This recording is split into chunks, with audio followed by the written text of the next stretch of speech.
parallel between 9/11 now and what happened with October 7th is that now, thankfully, a lot of us, especially in my generation, are. I don't. This is why I don't think the media landscape is going to be like pro Israel. Like I think it's going to be the exact opposite after this situation. Is that now we're seeing through the bullshit. We're seeing through the bullshit. You know what I mean? Access to the internet and historical context of not only 9/11 but all the other events that happened throughout history of genocides that weren't sort of like stopped when they should have.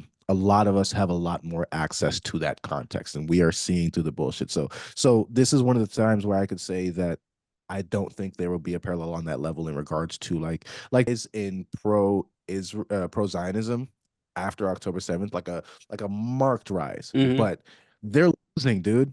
Yeah. They're not they're doing an active genocide, and that's fucked up, but they're losing the propaganda war bad way. They're losing, and they know they are. They know Oh they yeah. are, and it sucks because it doesn't really mean anything on a material level. Like it's not going to force them to stop or anything like that. Like Netanyahu after the fucking after the hearing in South Africa, Netanyahu's like, dude, I don't give a fuck who stops us. The UN, fucking South Africa. I don't give a fuck. You know what The I mean? Like Hague. the Hague is crazy. That was Yeah, that so was crazy. crazy, man. It's like the Yeah, balls to just like publicly state, yeah, I don't give a shit what the Hague says. We're doing this. I was like, wow, I mean, yeah, that's a bold statement, man. yeah. That's a bold statement. It makes you wonder what the fuck Israel has on the United States because I understand the strategic reasons for supporting Israel, but this seems entirely excessive. You know what I So mean? so we had a conversation about this on the show several months back because someone else brought up the same point. It's like, okay, wait a minute. Like I know that we want, Israel as like our puppet state there, but after a while, even we would say, okay, this because we Right. aren't comfortable with it either. And so the way I thought about it was like, the old saying that how's it go? If if someone owes you a little bit of money, then they've got Mhm. a problem. But if someone owes you a lot of money, now you've got a problem. And so Israel is kind of like a country that we've sunk so much money into this place that, Ah, it's like, okay, yeah. look, we've already put It's all too this deep. in there. We kind of just have to go along. It's a sunk You got to cost see thing. it through. That might be it. I mean, because like it is kind of inexplicable because day by day, like it's small, Yeah. but more and more people like in positions of that have like a bully pulpit change. Because you remember Pierce Morgan was like Yeah. staunchly defending Israel for months, but then like Yeah, he last was on last week, time. oh, go ahead. No, I'm saying like, yeah, he was on time. Like he was serious. Like he was one of the big dogs in support of Israel. Like, I mean, he was arguing with everybody and Yeah. anybody. What And happened then last week? just last week, he made a show. It's like, look, this is not cool.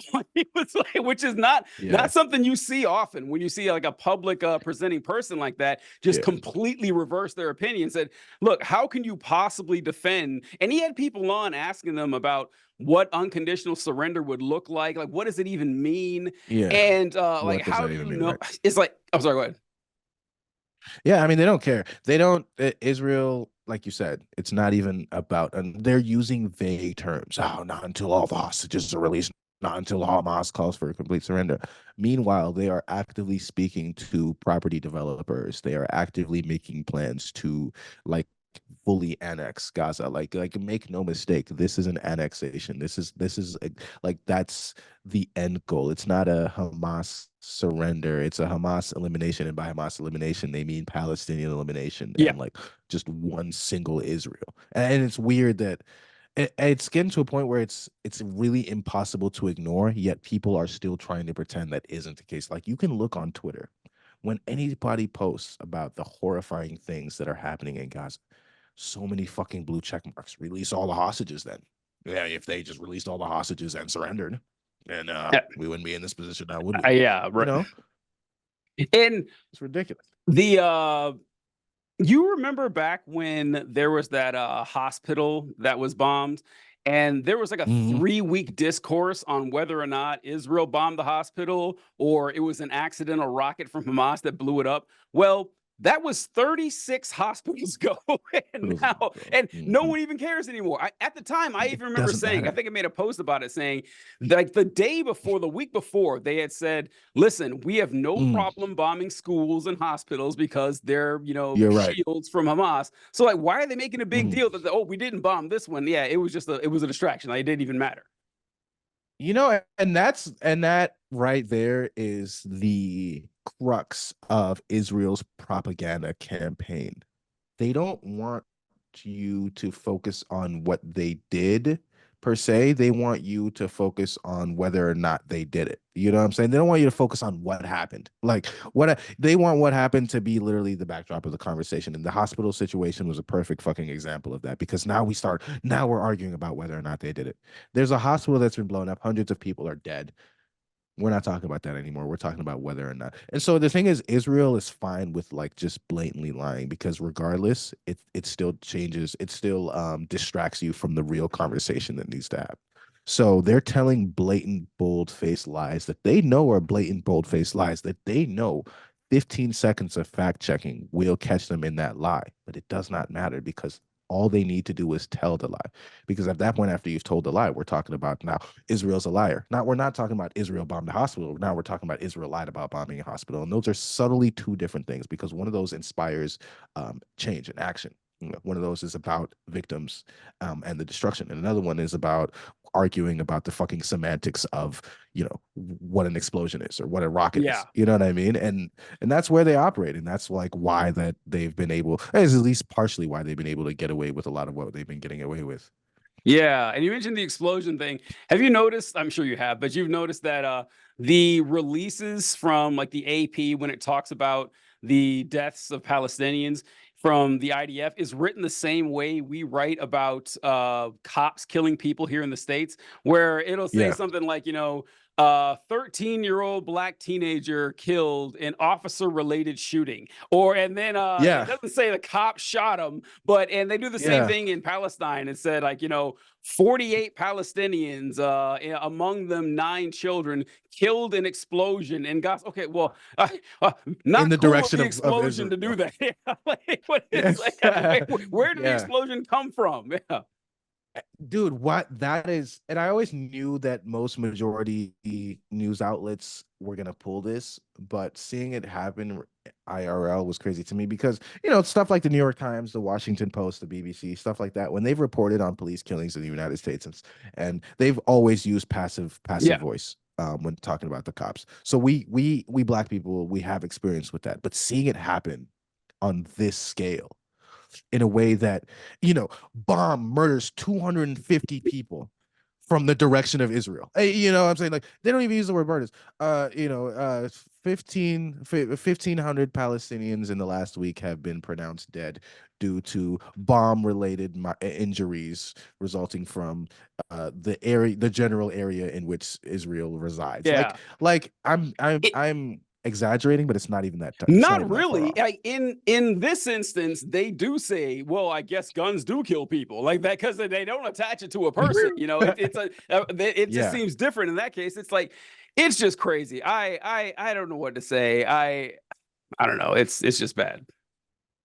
Yeah, to be honest with you, and it's just I guess it's the last thing I'll say on this. But this whole situation in Gaza has like it's hard not to be completely um pessimistic and nihilistic about the state of the fucking world that we live in. Like watching this happen. Like I remember in the beginning, I think after October 7th, and the bombing started, and the fucking timeline started getting bombarded with dead children after dead children. Dude, I could not. I mean, this was the first time in my life where like we're watching a documented social media genocide, and I had no frame of reference for that. So it was like it's really, really hard to not feel entirely hopeless about the state of the world watching this. You know what I mean? And honestly, I still haven't figured out how to sort of come out of that. But it's like you said, bro. It's just all dark. You know? I'll close it out by referencing a headline I saw earlier this week. I think it was the Associated Press, and it said that since the start of this conflict, 20,000 Palestinian minors have been killed. And I was like, Mm, Wow. I wonder if there's a different way to say Palestinian minors. Like you Palestinian couldn't even minors. have the decency to put children. And like that is like the best encapsulation of how absolutely, Yeah. the despair that we're reaching here. But like you said, that's the world we Right. live in. It's unfortunate. All right, go Hey, ahead. folks, hope you I'm enjoyed what ready. you saw and heard. I'm sure you did. We are professionals after all. But feel free to, like, share, comment, subscribe to your friends, family, enemies. We don't even care. Give it to anyone you can. But we'll toss it over to Ate. Where can we find your stuff, my man? Yeah. Thanks for having me on. If you would like to see, I mostly specialize in talking about films and TV shows from, a progressive leftist lens, and just from like a highly media literacy analytical perspective.